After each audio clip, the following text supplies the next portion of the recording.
Hey guys, it's Monica at Academic Phoenix Plus, and welcome to a video tutorial on how to quickly animate your characters. Now, by animate, I mean how to use motion capture data to be able to animate this. In a previous tutorial, I showed you how to rig your character, which then you can take into animation. This is more about using motion capture data to drive your character so that instead of you animating everything, you'll just use motion capture data, which is a faster way to animate, but you also have a little bit less control. If you are new to this channel, I post video tutorials on a weekly basis. Software includes Maya, ZBrush, Substance Painter, and so much more like AccuRig. If that is your sort of thing, please consider subscribing. So bring out that creativity, open up that software, and let's go ahead and get started in quickly animating Cora using AccuRig's motion capture data. All right, so here is Cora. First thing we need to do is export her. So let's go ahead and select all of her pieces, and we're going to go to File, Export Selection. Here it is. And then down here, we want to make sure we choose OBJ. You can also choose FBX if you like, but I'm going to choose OBJ. And let me create a folder called OBJ. This is Cora Model T-Pose, and then Export Selection. And now we're going to jump into Actor Core AccuRig, which is such a mouthful. Here it is in the OBJ folder. I'm going to go and grab the model. So remember, one's some MTL file, which stands for material. One is the OBJ, which is the 3D model. And I'm going to click and drag. It's going to import it. It's a little dark, but the center line looks good. So let's go ahead and click on Rig Body. It's doing its thing. It's evaluating joints. Very exciting. It's pretty amazing what technology can provide you nowadays. Before we have to place every joint and all of these things, and now there's these rigs, which are great. Okay, so the key here is to make sure that everything is aligning according to the graphic. So you'll notice that this is where her neck is. This is the bottom of the neck. Or this is the head, this is the neck, and this is where the clavicle is, which looks okay. And I'm going to take this one closer to the actual shoulder joint. This one needs to be an elbow, so I'm going to bring it in around here. And then this one needs to be around here. You want to click on the one that says mirror left to right, and there we go. Next is the pelvis. The pelvis should be just below her belly button, so I'm going to bring this a little higher.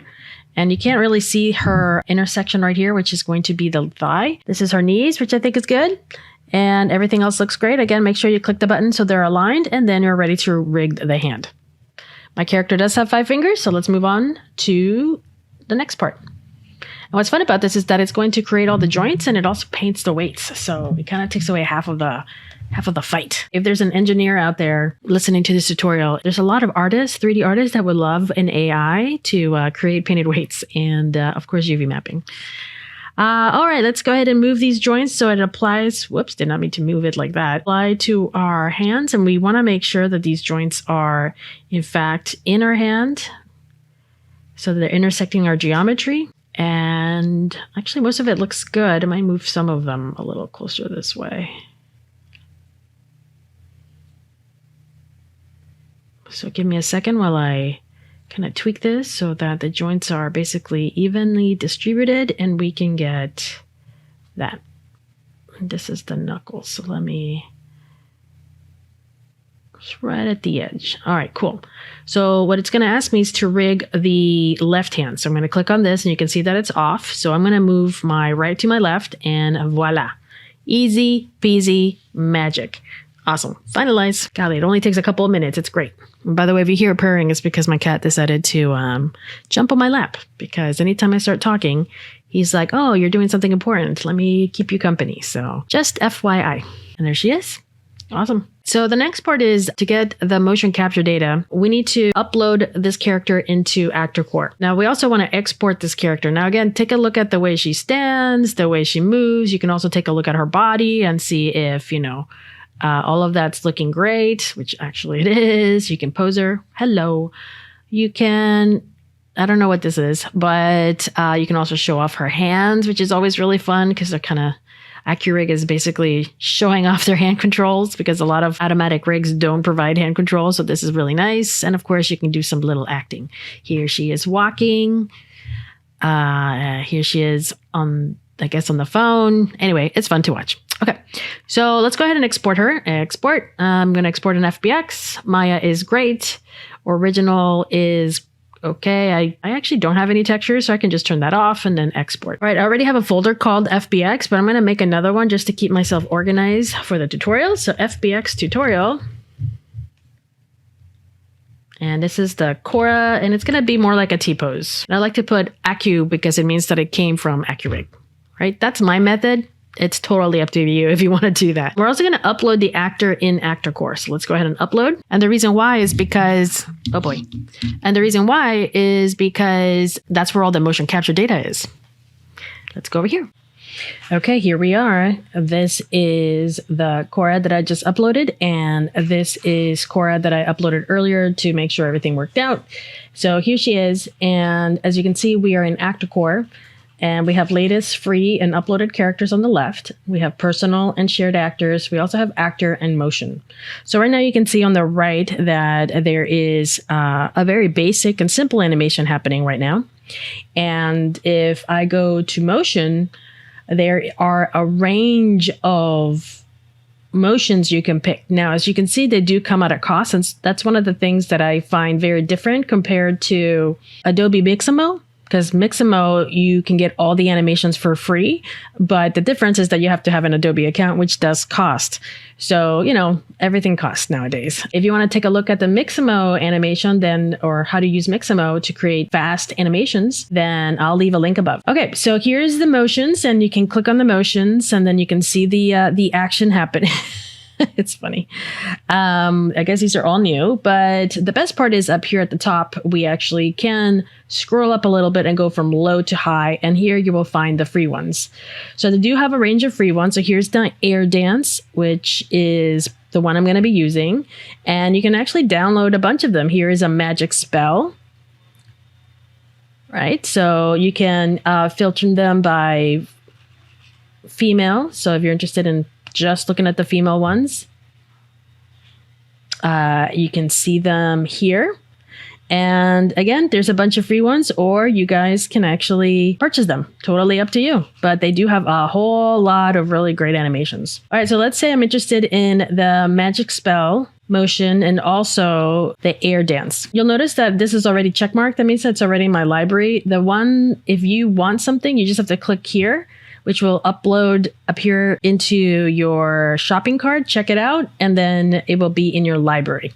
Let's say I want to download this animation. So I'm going to download the motion, and you can see that you can choose a robot if you like to, but I'm going to go to uploaded character, and I'm going to turn this off, which is export motion only. I actually wanted to download the rig and the character and also the motion. So I'm going to click on next, and it's going to ask me, okay, what would you like?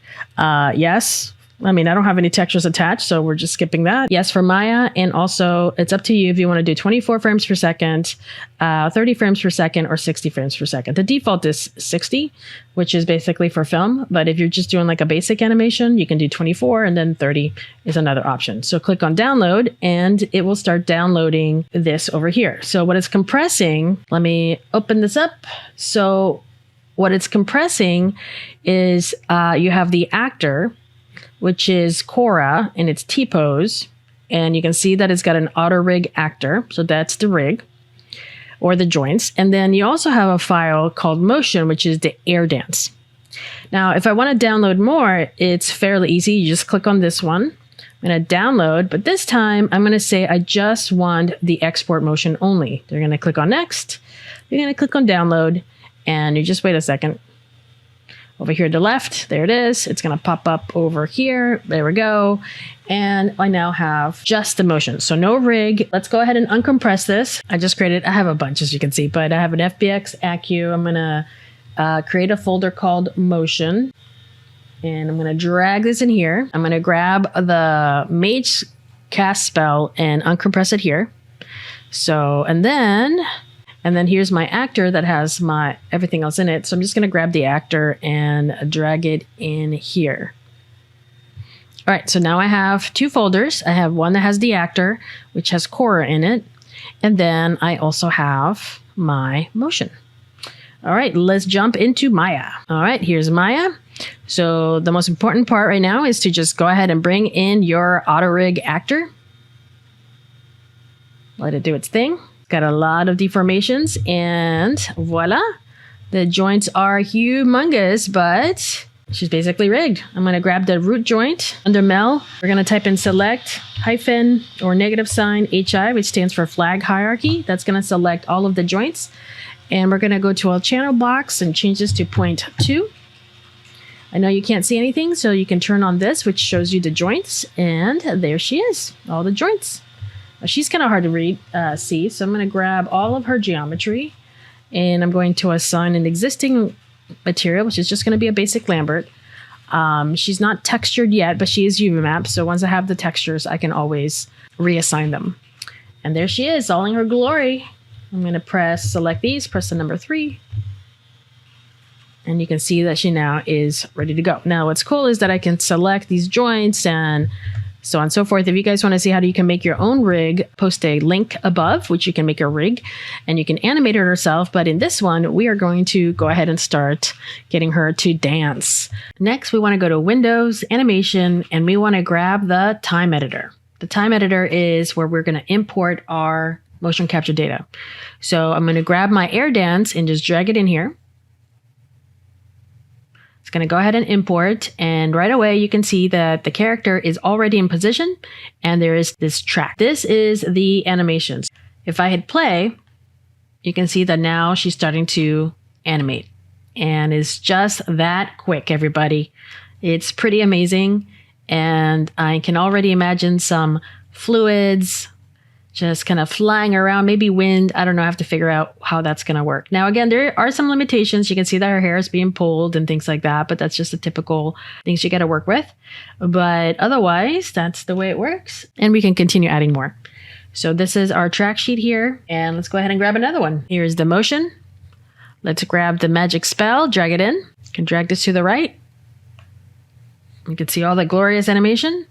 And using Alt-click, you can see that we can see all of our tracks. There it is. And we can drag this one to the right so that when the animation continues, let me see if I can scoot this over. She will actually pop back. Unfortunately, she's going to pop back, but you can see that now she's got a different type of spell. So you can continue creating animation based on the motion capture data. All right. Well, hopefully you found that helpful. Let me know by leaving a comment below. Again, this is a great way to get your character animated very, very quickly. It doesn't give you too much control, but it does give you the ability to quickly animate something so that if you A, don't want to animate it, or B, you need something fast, this will do it for you. So hopefully you guys found that helpful. I think it's a really great tool. If you're not an animator, do not think that your characters cannot come to life. Just by using motion capture data, you can model your characters and then bring them to life. So hopefully you guys liked it. Let me know again. Of course, like and subscribe. That is your message to me, letting me know that you like this content and that you want to see more.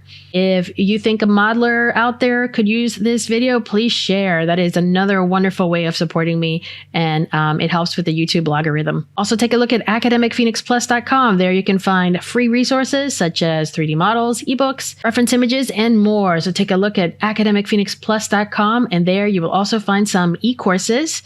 Those e-courses are a deep dive into Maya and another great way of supporting me so I can keep creating more content like this. Again, thank you so much for watching. And don't forget to tag me on social media. If you made a character and it comes to life like this, I would love to see it. So you can find me on Instagram, TikTok, all sorts of places. So please tag me on your social media. I would love to see your work. Again, thank you so much for watching. I really appreciate it. Keep creating, and I will see you next time.